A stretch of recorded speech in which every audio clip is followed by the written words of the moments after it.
Welcome to another episode of What's the Hype podcast. The building. And an interception, and you're not down by 10 anymore. Andre Howe, his second interception. To get you the information that you need when you start your own business and do your own thing. And I felt like it gave me a good perspective. I was not the first person to go through what I went through.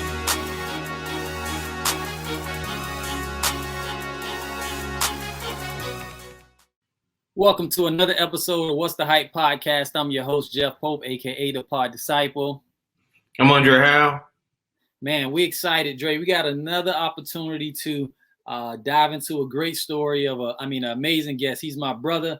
I've been knowing him for over 10 years now, but he was a first team all-day 2005 for baseball, community college All-American, first team All-State, first team All-Conference, two-time conference champion, first team All-MEAC, preseason MEAC Player of the Year in 2009, two-time conference champion, and owner of the Turn to Fitness Training. With no further ado, we want to welcome to the podcast my brother, CJ Lauriello. What's up, brother? What's going on, guys? How's everybody doing? Great.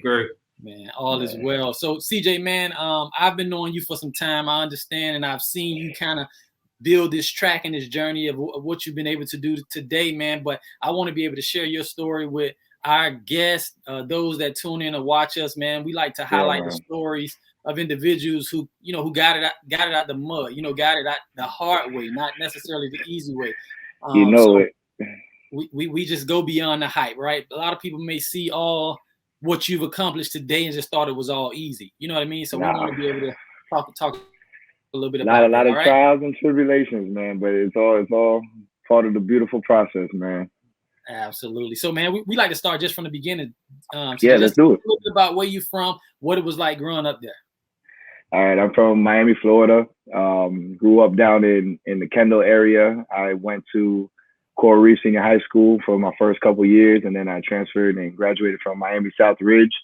Down south, how we were brought up, education was always big, but sports, in my opinion, took a driver's seat, in a lot of our situations. When we were coming up, that was our outlet on the way out. You practice, you play hard, you're going to get that scholarship, and to us, that scholarship is, chasing that bag, like these kids would say nowadays. Mm-hmm. But that was free money. Our parents wouldn't have to pay for school. So that was, our ultimate goal. So it was literally a 24/7 lifestyle. Working out, practicing, we lived in the parks, man, till we hit that, ultimate goal and we got to where we wanted to get to. Absolutely. That's so cool. When did you first start playing sports? Which sport? Man. So I started, my cousin is actually the head coach for Team Puerto Rico in the World Baseball Classic. So baseball's been in my family. He's been in Major League Baseball for over 40 years now. So it was, I was born with a bat and ball in my hand without even trying, But first time playing organized baseball, I was 4 years old, and I played all the way up till, my senior year in college when, unfortunately I had an injury that, put me in the path I'm on today.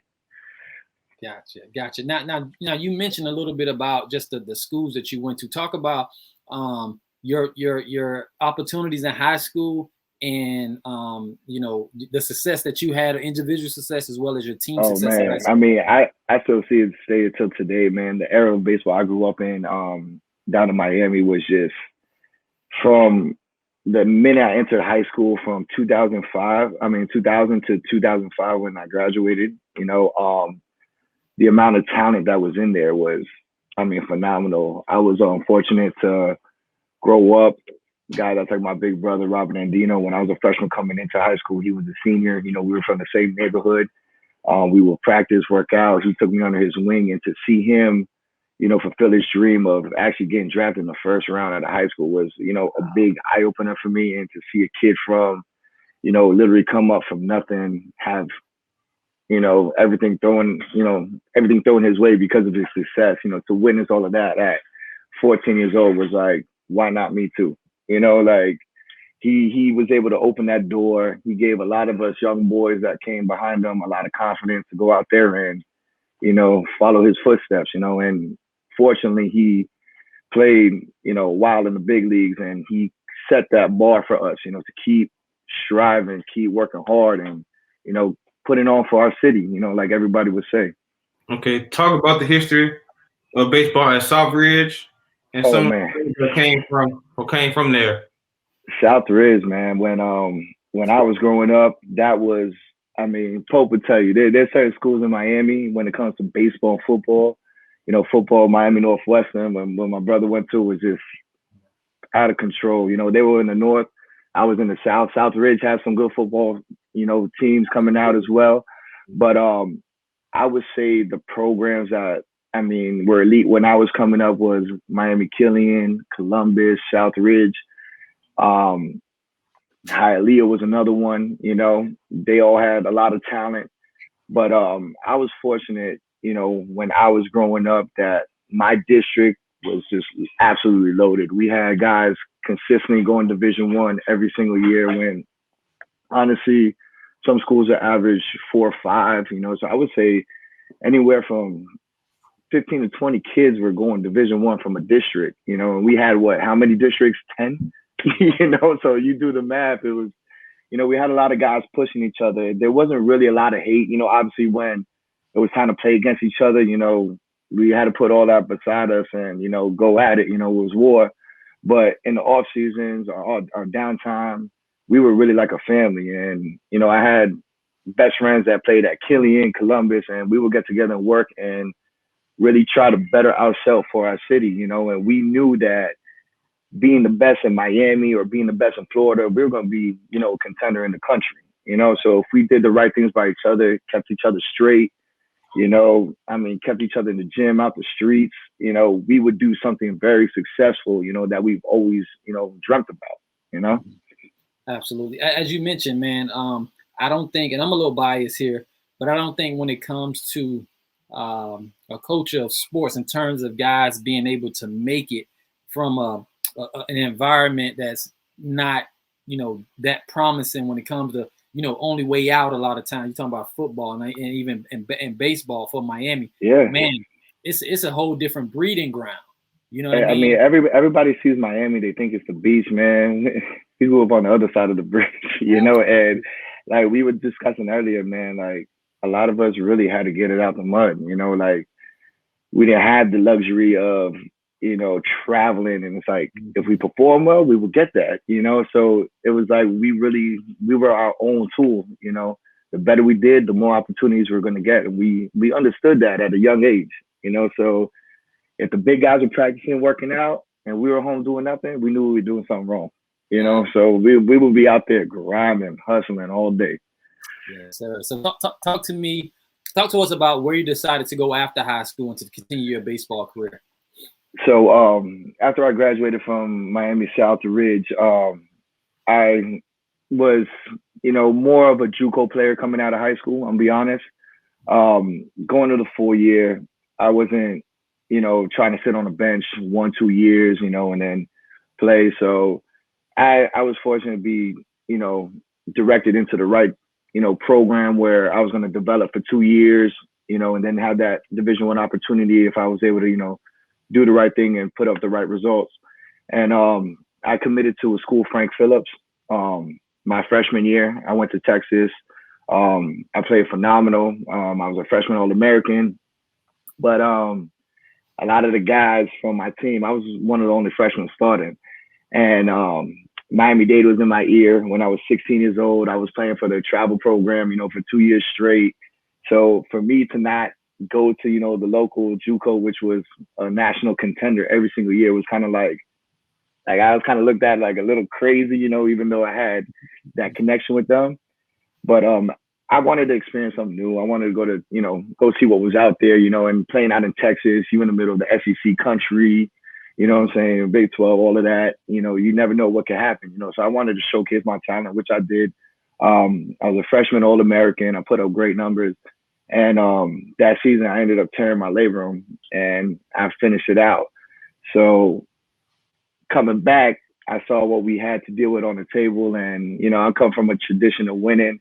Miami-Dade was, a national contender at the time. And they had convinced me to come back home, play for, the local college. And I took a big step, and it was like kind of a situation of a big fish in a small pond going to, a real big ocean over there, I mean, when I tell you we have 3 days of tryouts because we have so many, kids from all over the country coming in to try to play for this program, not including, the kids that come from Puerto Rico, DR, Cuba, that, they know they have a year to play at Miami-Dade. Their, probability of getting drafted is very, very high. So you have to compete against those guys. And, I had a lot of pride. And, I was a top guy in Miami. And going home is just, I was not going to, fold for nobody. And I went out there. I played phenomenal in the fall. I was on the team and everything. And then when it was time to do the physicals, I didn't pass my physical because I had a torn shoulder. So I was kind of written out at that point. I had a freshman that was a freshman All-American, a freshman shortstop, and second baseman that were All-American. And I was a shortstop. And I had to watch these guys' success, and they played phenomenal. And that year off, it taught me how to be a good teammate. I was there for my guys, even though I couldn't be out there physically, I could help them anyway, mentally, do all the little things. And we went to the state championship, we lost. And the following year, I was cleared to play. Nobody thought I was going to come back to have the career I did. And I'll be honest, my college coach, Steve Hertz, which, first ballot Hall of Famer, man. This guy's like my dad, And I'll never forget, he pulled me into his office and he's like, listen, see, I love you as a kid. You went to Southridge, that's my alma mater. I coached there. And he pretty much broke it down to me. He was real. He was like, listen, we got these guys coming back, they're all Americans. They're going to be starting, you got to work your way. But if you want, I can make calls to other schools and everything. And I wasn't having it, so I was like, wherever I got to play on that field, whether it's outfield, third base, catching, I didn't care, what I'm saying? I was not going to leave my home, leave my city and like feel defeated, I want to say, because I've always worked and got what I wanted because of my hard work. And long story short, I tore it up in the fall and he brought me back in the office, gave me a full scholarship on top of that, to, the following semester, he was real proud of me, I didn't fold, I performed really well. And he told me, he's like, see, you're going to be the smallest DH in the country, but you're going to be hitting third and fourth every single day. I was like, you know what? It is what it is. And he's like, listen, I know you can play. You're a great athlete. If I got to put you at third one day, if I got to put you at second, short, center field, left field, right field, I know you could get it done. And sure enough, 2 weeks into the season, I'm on a tear, man. I'm one of the top hitters in the country. I was doing phenomenal. And I got in a real bad car accident, bro. Believe it or not. I was going to see one of my close friends play up in Jupiter. And when I tell you I was probably hitting 800 at the time, like I couldn't get out. Yeah. And I got in a really bad car accident. I had 60 stitches through my eye. And they told me I was going to be out for a month and a half. Again, I felt like I worked too hard to fold, So once those 7-8 days came out and they were like, those stitches could come out, I told him I could play. And he looked at me, and he thought I was crazy, but the numbers didn't lie. And he put me back out there. And our left fielder wasn't, doing this thing in the lineup. And next thing I know, I was playing left field, starting every day, hitting third. And the rest was history. I made first team All-State. I led the state in hitting. I batted .460 that year.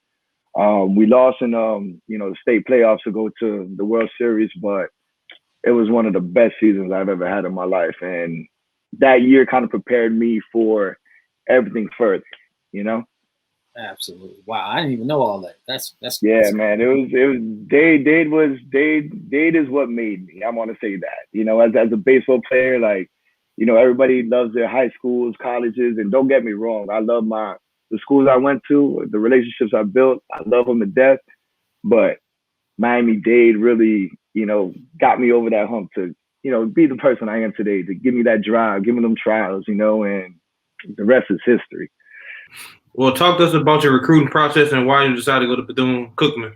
So coming out that year, I had a lot of interest. University of Miami, FIU, top Division II schools, University of Tampa, Lynn University. they were all top schools. And honestly, I was so undecided. I didn't know what to do. That process kind of drove me a little bit crazy. So it was the winter break, right? We get 2 weeks off. And usually we go practice in Miami, guys, go to DR, Puerto Rico, and we really get it because that's our last grind before the season. But my mom told me I needed a mental break, to tell you the truth. So I was like, you know what? Let me go to New York. Let me just go somewhere where, baseball's not really big out here, or wasn't at the time, who's going to really go to New York and bowl? You're from Miami, you got all the resources out here. So I ended up coming to New York to see my family. There was a coaches convention going on. One of my cousins he was an MLB vendor at the time. So I was like, you know what, let me go help him out. Let me just, do the right thing by the fam, hang out with everybody. So I was actually at a coaches conference, just chilling, helping out. And Marvel Melendez, which he's currently the FIU head coach, he was at the conference, and it was him and DeMonico from FSU. So DeMonico comes up, notices me, starts talking to me. He was the assistant coach at FSU. Melendez caught wind. Melendez comes over right afterwards. He starts talking to me, and we're rapping and everything. And then right from there, he just took me out to eat, unofficial visit. He showed me a lot of love, and we really built that relationship from that day on. He stayed on top of me. Like I said, he showed me a lot of love. He was he was the only Puerto Rican head coach in Division I baseball. Wow. And that was a big deciding factor too. Coming from the South, we know how it is. A world we live in today, we grew up with a lot of, racism, and just hard times. People looked at us from the areas we were at, whether we were Black, Hispanic, and, they put they stereotyped us. So him, being one of the only Division I head coach, coaching at an HBCU, he had a lot of success. His track record was great. He was getting guys drafted. And at that point, I was confident in myself that I was going to play professional baseball. So why not go to a school where I'm going to have a great time, be comfortable, I could be me, and, just do what I love. And sure enough, everything played out exactly how he said. So I ended up going to Bethune-Cookman for my junior and senior year. I hit third every day. I led the conference in hitting as well when I was at Bethune. I was MEAC Player of the Year. I feel like I got robbed of the tournament MVP. So remember, we won the conference championship, and they gave, I think I hit like 700 at tournament too. I was on a tear, and they gave the MVP to the losing team because we were racking up accolades. I think it was like one of the first times ever. But I had a great time at Bethune, and actually took in the entire college experience when I was there. I wasn't only a baseball player. I was able to, become a member of Kappa Alpha Psi, and Pope is, can attest for that. We had great brothers on the campus that were, able to influence us, to follow through with the brotherhood process. And personally, Bethune was phenomenal, man. It was everything and more. I was able to have that college experience, the HBCU experience on top of that, which is very special. A lot of people don't understand that. And, coming from Miami, Pope would tell you, like, that life ain't us. It's you play football, baseball, and that's it. The whole party life is, if you're partying, you're either hustling or, something of that sort. We wasn't those kind of guys. So to be in the frat life, party life, that was, a complete 360 for me, something that was, an eye opener and, made me who I am today as well, and that process prepared me for everything my senior year and going on. You talked about, obviously your success at BCU and Melendez, in the history that he's had in the program. Yeah, success. man. Dre, just to talk about the level of success our school had. Like, these guys would go to tournaments, and they were beating bigger schools in tournaments and playing against the University of Florida and the Florida States. Yeah, and competing with these guys. Actually, when I was there, That's a funny story right there. So my class was the first class to be UM in school history, and that's big. You know, like to go back home and to put it on. You know, a team like that, it was huge. I'll never forget, man. That day was crazy. So we have a 7:00 game in Miami, at University of Miami. Melendez decides to, book our hotels in Broward. So, we show up 2 hours before the game, but that Miami traffic was insane that day. So we leave and we in like 3-hour traffic, bro, getting ready to play. I think there was like 4 or 5 in the nation at the time. We all getting ready for, the to go to the regional. When the regional goes Super Regional College World Series, we're getting ready for that. We won the conference. So we going down to play UM. Game time 7:05. We literally show up to the stadium at 6:50. 6:50, bro. We do one of the Little League warm-ups real quick. And we beat that, bro. We beat them 3-2 on a Friday night, dude. Wow. It was so live. And being a hometown kid, we had half the stadium there, man. And just to hear, literally entire, I think it's Alex Rodriguez Stadium now, but to be yelling BCU was, chilling. So we ended up taking 2 out of 3 from them that weekend. We were real hot. We won the conference tournament. We rolled through everybody. We went to the regional, and unfortunately, we lost to University of Florida 8-7 on a walk-off. And they went to the World Series that year. So again, it's experiences that I was able to live through that were phenomenal. I'll take nothing back. Obviously, I wish the outcome was a little different, but to play in those kind of magnitudes of games is like not everybody gets those opportunities, man. And you really got to be thankful and embrace all of that. Nah, Dre, I just wanted to mention the history and the type of talent that these guys had on the baseball side. We had some athletes in football as well, but baseball, man, these guys was a winning machine, Dre. So, legendary. Yeah, in 2 years, I'm almost certain we only lost 1 game in 2 years. And then 1 year we're like 19-1 in the conference, 20-0. But man, we did our thing, man. We really did a thing. We were known as ringers in the MEAC, but we went to the SWAC. We beat them up too. We competed with them boys in the ACC, SEC, and we had a lot of fun. We had a lot of fun being spoilers, because people slept on us, but we knew how to get it done. For sure, Dre, you can go ahead to your question. Where were most of the guys from that went there?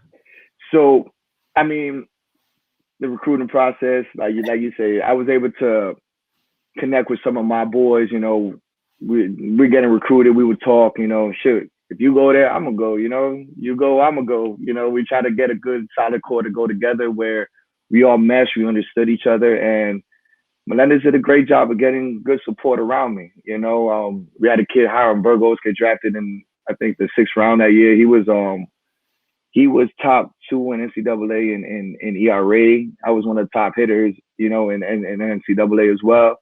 And he was able to build a solid nucleus. We got, he had a pipeline from Puerto Rico, so we got a couple good Puerto Rican kids to come in. We got some solid talent from down south in Miami, the Broward area, Central Florida. I would say most of our kids are from. But he got good kids that built good chemistry. And that playing professional football, it ain't always about the talent, because if you played at that high level, everybody could play. It's who could turn it on the most consistently that day. We were able to have a lot of good days, with that ball group. I've been on winning teams, losing teams, and I would say that's the biggest thing, who really knows their part and knows how to gel well with each other, who knows how to be a leader, who knows how to, everybody got their roles, and you got to abide by them. Everybody got a role, and everybody got to just hold each other accountable. And that was another thing, everything wasn't always pretty, but once we held each other accountable, we were able to get back on track and just keep moving forward, So you had teammates that went pro. Did you believe you can go pro? And talk about how that process went for you. Oh man, yeah, dude. I had, honestly, a lot of my friends. I was fortunate. A lot of my friends, there was a statistic like, there's 12 kids on the team, maybe like 1% go pro. All of us went Division I, thankfully. We all did our job. We got our grades up. We all played Division I baseball. There was a travel team I played on when we were 12 years old called the Miami Cardinals, and we were the best team in the country. Like, nobody was messing with us. We had guys, Gio Gonzalez, big league pitcher, JPR receiver. He's actually an announcer for the Marlins right now, but he was the first rounder out of the University of Tennessee. Played with Jan Gomes. He's one of my best friends. He's a World Series champ, all-star candidate as well. This goes on. Robert Andino was another one. So a lot of us, either played Division I baseball or got the opportunity to play professional baseball. And a good group of the guys did play in the MLB, so it's cool. We've all been able to stay in touch, keep the network within ourselves. But we understand we were a special group of kids that, accomplished a lot of great things, from our hometown. As you talk about some of these guys that obviously made it, some of the guys that was in your circle, you obviously had hopes and dreams of, playing in the majors. But just talk about what it was like to kind of, deal with the reality that may not be for you, and then, what it was like for you to figure out what was next. So what happened to my story was, my accolades were phenomenal. Honestly, my sophomore year, I thought that was the year I was going to crack the league. I got a call in the 6th round by the Mets in the draft, and my name didn't pop up. They asked me a number when I signed. I told them the number. I thought that was going to be it. Lord had different plans, so my name didn't get called. I decided to go to Bethune. I tore it up at Bethune. I was doing phenomenal. My junior year, though, I got a big reality check. I'm 5'9", 185 pounds. I ran a 6'4", 6'5". I was, a good player, but I was what the scout said. So at that point, he was like, why should we give you $500,000 when you could be a senior signee and you are what you are, and we give you $20,000 and you work your way up? That was a big, flick of the light, in my head, like, this is really a business, So at that point, I was really cool with it. I became a noob. I was loving the college experience. I was like, shit, let me go out there and play baseball, and, I'm going to have my crack in the league. Why not get another conference championship? Enjoy this, graduate, get my degree, play pro baseball. I'm going to make it. I just need my shot. My senior year, actually playing against FIU, I went 2 for 2 that game with 2 walks. I tore my shoulder in the 3rd inning. And I had no idea. I was diving back. I collided with somebody, jammed it up. I thought it was, just, a stinger. Very familiar with that, playing football. So I think I got a little stinger. My shoulder not getting better. I tell the trainer, they go get an MRI, and then I get a call from Melendez. And that was like probably one of the worst calls I ever got, telling me my season was done. I had tore my shoulder. So now this is going on my 2nd shoulder surgery, but my first one was my left. Now it's my right shoulder. So I knew the probability of me making that was really slim. And I'm not going to lie, it put me in a real depressed state. I was down. I was really out, from being on top of the world. Pope would tell you, man. At Bethune, I was really known as like the baseball star. I was a noob. I was a baseball star. I got a lot of attention. And then when that happened, everything just went away, dude. Like, scouts, agents, even brands just ghosts. I was useless to them, and it was very hard. And not for nothing, the brotherhood, picked me up big time. And I don't think a lot of them knew that, but that's what, kind of saved me, going forward. But I had torn my shoulder, I had a lot of regrouping and rethinking, what am I going to do now? Because my whole entire life I was bred to be, a professional baseball player and then figure it out after. Mm-hmm. I didn't have a trade. I never worked. I didn't have a side job. My job was just go to the park every day, run, hit, field, make sure I was ready for when I got that call. Mm-hmm. So now it's like I wake up every day. I don't got to go to practice. I don't got to work out. What do I do? Mm-hmm. So it was like going to school was just not motivating. Luckily, I did graduate. I got my degree and everything like that. But I would say there was a good 8 months I was in a very dark place until my high school coach, saw me. It's funny. I was selling life insurance, man. I was going house to house trying to sell life insurance, trying to reinvent myself, not knowing, what's going on. And one of my buddies, my my center fielder for Miami-Dade. He played with the Washington Nationals. He had a little life insurance thing going on the side, and he had talked to me about it. You know, you can make some good money, yada yada yada. So I went with it. You know, I was like, you know what? Let me trust this guy. You know, he may know something, and it just was not me, dude. I wasn't a salesman. I wasn't. You know, it was just so not me. Like trying to sell people on, you know, a product. So long story short, my coach ran into me on the street. I was in shirt and tie going house to house, knocking on the door. My high school coach saw me. He's like, "What are you doing?" And I was like, "I'm working. You know, I'm trying to find clients, trying to make it happen out here, man. I don't know what to do. I don't know how to work for nobody. I don't even know how to apply for a job, coach. I'm being honest." He's like, "Well, you got a job right now. You know, you're coaching at the high school." And I took a step back at first and I told him no, just because, you know, I still had that hate in my heart, you know, like how everything just played out and it was just all taken away from me. But he stayed on top of me, man. And I'm very thankful for Ed Doskow for doing that.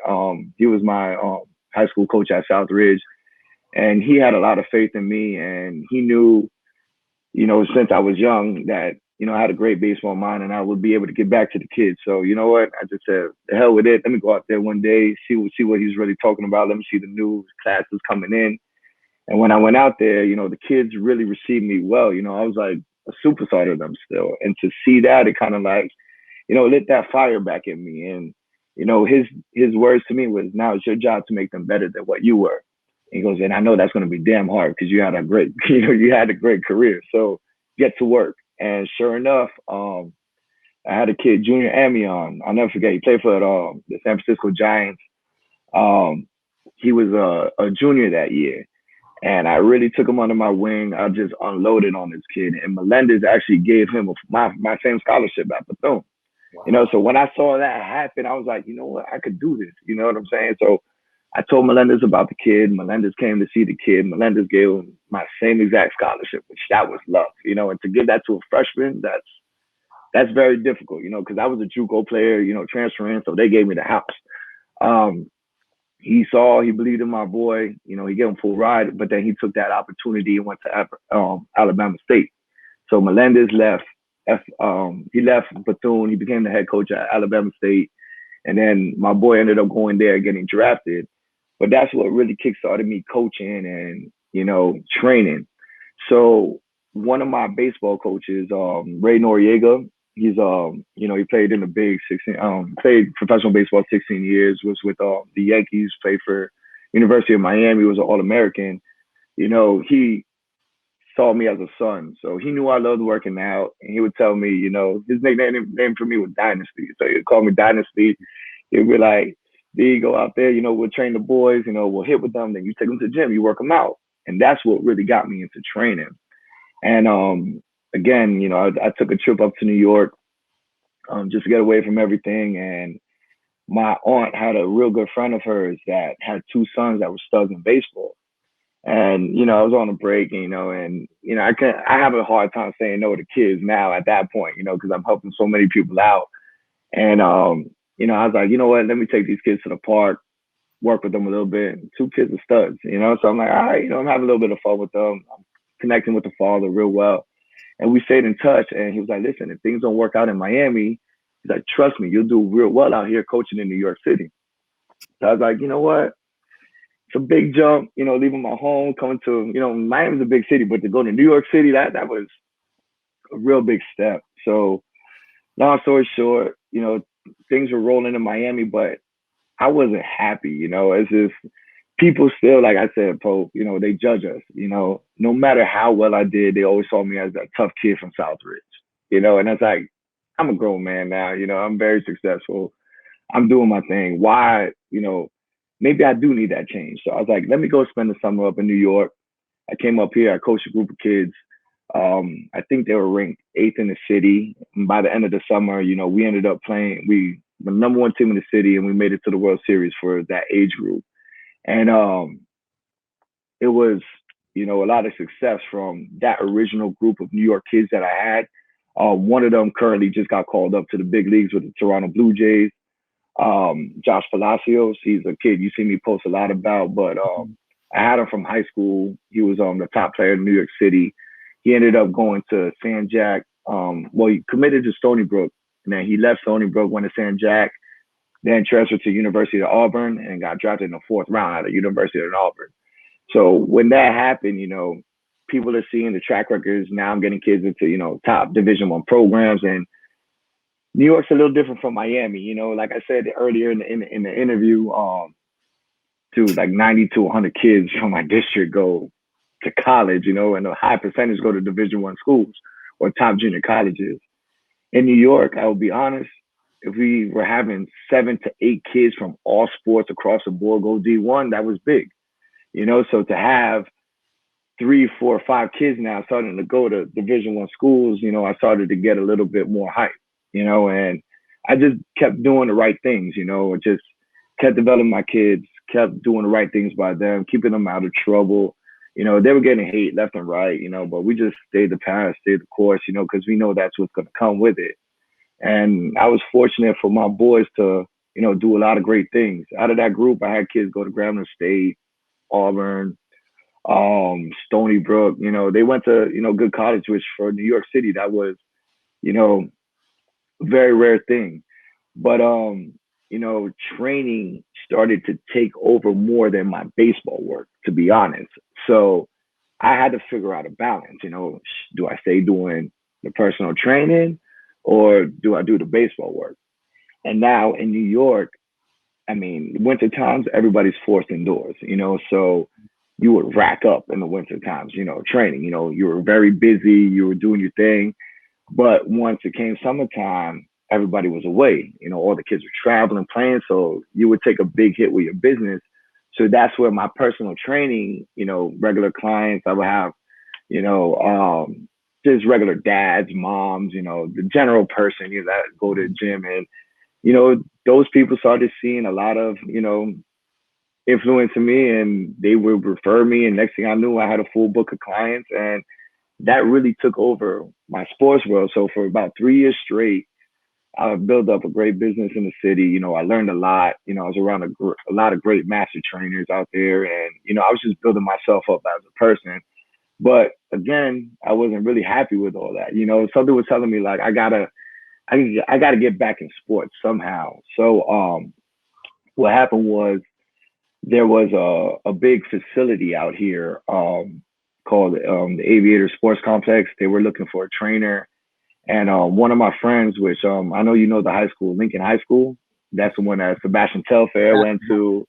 Yeah, Stephon Marbury, you know. Yeah, it's Lance Stevenson. You know, it's a big time school. So one of my good friends, Frank Rodriguez, his wife is the AD. So she had connected us. You know, I ended up getting the job, and that was like my first time being on my own, running my own program for kids. So I had a lot of studying. You know, it was just a big change, you know, from training regular people to running a whole program where I had over like 400 kids, you know, so I had to organize, you know, different speed programs, strength programs for hockey, baseball, basketball, volleyball, soccer. And, you know, that's what really kickstarted me where I am today. You know, when that business, you know, when I outgrew that one, I decided to go on my own. I partnered up with a batting cage. They gave me space, and little by little, you know, things just kept growing to the point it's at today, you know. And I wanted to get to, because I know we're going to talk about get into the facility, but just kind of talk about the whole challenges of COVID too, right? Like you kind of built during COVID. Kind of talk about like how you continue to manage that situation and continue to grow your business, like how, you know. So, but when I tell you the Lord works in mysterious ways, He really does, right? So,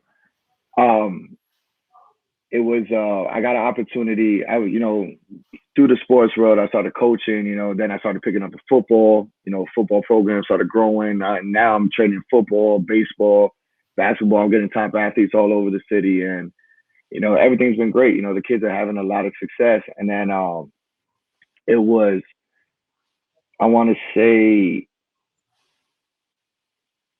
December. One of my friends got an opportunity to coach at Catholic school. He was, you know, he convinced me to go over. I was training at one of the top public high school, Erasmus Hall. We have a lot of talent out here. Phenomenal program ran by Danny Lambert. You know, I was helping him out, helping my friend. Actually, you know, KJ Stroud? Yeah. So KJ played with you at Bethune. KJ was the offensive coordinator at Erasmus Hall, and he was, he hit me up. We were able to connect and help the boys out, so we had that Wildcat connection. Nice. And man, we just been, killing it out here, And one of our friends got another opportunity to coach at a Catholic school. He convinced him to go over, so we were kind of like a package deal almost. And I went over to help them out as well. And what I actually did was I had 60 kids in the program. I started up an online thing for them, where we could check in, I could go through their stuff. So I had a lot of kids on the online database going on. Then COVID hit, bro. Real talk. COVID hit, everything shut down. And luckily, I was ahead of the game because I had all my people already transferred to online programming. So it just worked in my favor, to be honest. And then that became the wave, and I was the top trainer out here. A lot of people knew me. So teams didn't want their kids to lose it because it was very tough out here in New York. So next thing I know, I'm just in my living room doing team trainings. Dead serious. And I'll be there. I'll have anywhere from 12 to 15 kids. I'm working out, dude, all day, bro. Like real talk, all day in my living room, just setting up my computer, logging on all the kids. And then, no lie, there was one night, dude, I had over 250 kids on a Zoom call, bro, working out. Wow. It was nuts, man. It was absolutely nuts. Everybody was happy. We were doing our part, trying to keep the kids, mentally sane, physically right. And it was kind of like a break because we didn't know what was going on. I had kids that were with each other every single day to not seeing each other for months, so it was a way we could all connect with each other. We could see each other, feel some kind of normalcy, and that's what happened, and I was, like I said, the Lord just does things, for a reason. And I was ahead of the game when it came to that. So luckily my family really didn't take that much of a hit, when it came to that. Yeah, the luxuries were all gone of, going to the gym, working out, going to restaurants, all of that was, done for us. But I was able to keep a good majority of my clientele on an online base, stay active, stay working, and it was more of a mental thing than physical thing because, these guys know how to work out, but, to have somebody hold you accountable and, keep you in some kind of normalcy was big out here. And then they started opening up things. So what I would do, I had a lot of equipment, bro. My truck was a traveling gym, dude. I had dumbbells in there. I had slam balls, battle ropes. All different kind of mini bands, super bands, ladders, right? So real talk, I would go by a park. I found a nice little hill and I would just set up shop, bro. And I would have groups of 5, 6 kids come every hour. They would come in, I would train them, clean everything up, next group would come. And no lie, I was doing that from, let's say, 12 o'clock in the afternoon till the sun went down, and it spread like wildfire, man. And no lie, again, I had a full book, so I was out there, grinding, helping as much people as I can, trying to stay safe. And then it was like, dude, this is summertime. New York gets cold, bro. New York gets real cold. I can't do this in the winter, so I got to find a solution. Gyms are still closed. They're letting us do all the training in the parks. And when I tell you everybody was training in the parks, the stuff I would see was just out of control, dude. But that's all we had. So we had to make use of it. So it was around, I want to say July of last year, we were driving around, my fiance and I, she does real estate. And I was like, I got to get a building. I was determined. I was like, I can't do this in the winter. There's no way my client's going to come outside and train in 20-degree weather. It's just not safe. It's not healthy. I got to find something, whether it's a room or whatever, I'll make it happen. So we ended up finding a building, great location. It's in Long Island City, 2 minutes from the literally Manhattan, so I get a lot of clients, from Manhattan, all over Brooklyn, Queens. I'm in a very center location when it comes to that. We found a building. My uncle, fortunately, was unemployed at the time. He was not unemployed. Let me take that back. He was on workers' comp, so he was chilling, and he does a lot of renovations and things like that. So he he came through big time. I did a lot of research, finding different vendors, and luckily I was able to get everything up to New York City because a lot of stuff was back ordered, for months and months and months, but I was able to find a reliable company. We got into the building in June. July, we were able to start renovating. So I just renovated with my uncle. I would train at the park, go to the gym, help him out as much as I can. And we were able to get it operating in 3 months. So full blown renovation. You've seen the video from my Instagram. If you see how the place looked, it was, dude, a dump. Pretty much it was an abandoned building for 2 years, and I was able to work my magic. I was able to really, use up my entire network. I had dads that were doing electric, dads that did air conditions, every little thing. I pulled every single card. And when I say my gym, my people's gym, that's what I mean by that. Everybody came together. They understood because they knew that winter time was coming, and we had to find a place, where our kids could be safe, train, and keep moving because the entire country was open but New York. So we had to figure something out on our own, whether we were going to be, go against, the laws and stuff like that and keep our kids, active and busy because we felt like that was the right thing by them. We were ready to take that hit. So we all got together. We did our thing. We made the gym nice, safe, beautiful. And it hasn't even been a year yet, dude. October is going to be a year. I officially opened the doors, and it has been, absolutely phenomenal, man. I've had a ton of pro guys come through, hundreds of kids come through, and it's just been honestly one of the best things that's ever happened in my life. And just, it's been an awesome journey, bro. Honestly, just hearing you talk about this process and the ups and downs and how things continue to just unfold for you and open up for you. But one thing I want young people to understand, like relationship capital and like building relationships and connecting with people, that's going to take you further than anything. So one of my biggest things is, listen, you can always be a good person, and when you do right by others, people want to help you. You know what I'm saying? You may not always feel like you're right, but you could do the right things, and that's literally what happened. I don't want to brag or boast, but that's one of my best qualities. And you'll hear it all throughout the city that, I do great by my guys, great by my kids. I always do the right thing. I help a lot of people out, and it just keeps coming back, honestly. Summertime, it's been very busy. Like, dude, I just got home. It's 8 o'clock. I've been training since 8 in the morning, and like I literally started at 8:30 this morning. I'm getting home at 8 o'clock at night in the summer. So I'm sitting there in the back of my head like, damn, when the winter time comes around and everybody's really training, this is gonna be crazy, man. I might need to get another spot. Yeah, for sure.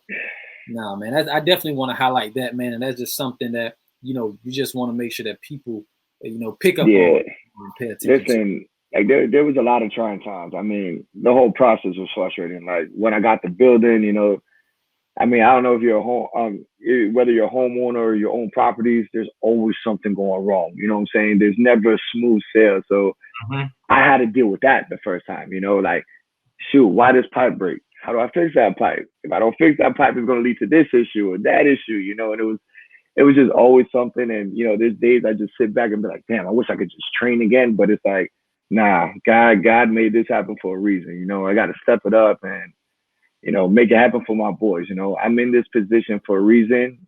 There ain't no backing down, and you just gotta man up sometimes and really, really make it happen for your guys, and I know, my family's a big part of this, but the gym, there is a bigger picture. It's not just, making money and stuff like that. It's really a safe haven and an outlet for a lot of these kids, where they could further their opportunities,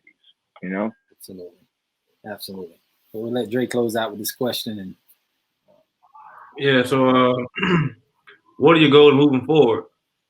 And make sure we know what's the name of your gym too. So we want to make sure people. Well, my gym is CJ Turn 2 Fitness. It's in Long Island City, New York, and yeah, man, my main goal is, if I could open up a bigger spot, and service more kids, that would be phenomenal. But I'm real happy where I'm at right now. I could really control the spot. I'm maximizing my space. I just really want to have. I really don't care to be the best trainer or best facility. I just want to have the best spot for my guys. Like where they come, it feels home. They could get their work in stress free. They could get their recovery in. And they don't got to worry about all the other stuff. Like that's always been me as a player, me as a coach. Yeah, you want to be the best. You work hard to be the best, but personally, I just feel like that's just another title. Actions speak louder than words. And we live in a society right now where social media and clout chasing is such a big thing right now, and I feel like we lose the purpose of why we're doing this. And I'd rather have my actions speak more than my words. So my biggest goal would to be have a facility where I could service, as many football players, baseball players. I actually have a big following with autism kids as well. So where I could, there's a lot going on out here, Pope. I was working with the Challengers League for like 3 years. So I had a big group of autistic kids to come into the program as well, where they would start off in that Challengers League and develop, into the classes with the regular athletes. Wow. And kids won't even know they have autism, believe it or not. So it's just honestly like, I'm talking about it, but I think about these things. I'm like that's special, like not everybody could do something like that, and my ultimate goal would just to be, if I could get something bigger and make it just consistent where, people know like that's just a spot to go to, to get right. I'm great with that, So no, possible college coaching or possibly major. You know what's funny though? I always wanted to do that, but it was a couple years ago. I don't want to put nobody out there, but they was asking me about advice, and I was like, it should be the other way around. So I feel like the position I'm in right now, I'm in control of my own destiny. I can make more than those guys if I want to out here in the city, and I have the luxury of doing that. So that phase kind of like went away from me a little bit, and I'm like, I just kind of want to set the bar for, athletes, that feel like they had that opportunity to go pro, and unfortunately it didn't happen, but there's so much more you could do, man. And I'm an example of that. Like I said the other day, I've been so successful out here in Miami. In New York, I've been able to help my parents in Miami. My father's debt free, my mother's house is paid for, and realistically growing up as a kid, the only way we thought we could do that was playing professional sport. Mm-hmm. And I can attest to that. You don't have to, you could go to school, you could get a degree. Once you're in that work world, if you work hard, you network with the right people, do the right things by people. Don't try to get the easy way out to get over, Mm-hmm. You may be down for a little bit, but when you get up, it's going to be a great, great feeling, and I'm living it right now, and things have been great. And, if, like I said, growing up, I saw Robin and Dino do it, and I was like, shoot, why not me? I tell the kids the same thing, why not you? You guys see me do it. You guys see me in the gym. I was sneaking you guys into the gym to me having my own gym, like, why not you guys? I was able to do. And that's not because y'all, and that's another key point that I want guys to see, because when I had the opportunity to make it to the big levels, the big leagues, I saw that there was a lot of opportunity to make great money, and you don't have to be on the field. You don't have to be coaching. Those are not the only opportunities. There's so many other opportunities. And I want to be that guy in the community to expose that to the kids, be a living example of that, because I didn't have that, to be honest, and if I had a trainer doing that to me, I may not have been as depressed or, yes, but then at the same time, it may not have driven me the way it's driven me now, so it's like life has its courses, and you just gotta, you gotta roll with the punches sometimes, but you gotta remember we all have a purpose, and you gotta wake up, you gotta, thank God every day for his blessings, and, go out there and be you, do the right things by people, I mean, literally, I tell my kids all the time, you don't got to physically train somebody to be a good person. You know, I mean, surely little things like opening up the door for somebody, you know what I'm saying? Or so helping an old lady cross the street, you know what I'm saying? Or helping her with her bag. But, you know, there's so many little things you could do that. And I'm so positive, bro. But the Lord will find a way to bless you. You know, like, shoot, you may find $20 on the floor one day. You know, who knows? You know, but when you consistently live right and do the right things, good things happen. You know, and you hear it all the time. Good things happen to good people. That could be you. You know, you're in control of that. You know, not anybody else. You know, you could be in a bad situation. You can make the right choice. You know, and that's what I tell my kids. Man, that's dope. Dre, you got anything else, man? I mean, this guy. Man, you motivate me, bro. Because after I retired from the NFL, I ain't know what I was gonna do, man. Like, I'm like, man, what am I gonna do? And just seeing you doing, you taking your steps and like building your own gym like that, that make me like, okay, I can do something too. I can find another way. Like you said, like man. you don't got to play professional sports all your life. You can find something else to do. Like now I'm trying to find something else to do. Now just listen to you really help me with that. So I really appreciate you, man. Thank you, bro. Nah, no problem. Like I said, man, there's so many kids out there that need help. Whether they make it to play high school, college, professional, I mean, they need some kind of direction. And I feel like we need more people like us out there in the community really giving back to these kids, because it's just a lot of things are really messed up out there. And I don't think there's a lot of good influence going back and showing these kids, you know, it really could happen, you know? No, CJ, man, listen, this has been a great interview. I think this is going to impact and reach a lot of people.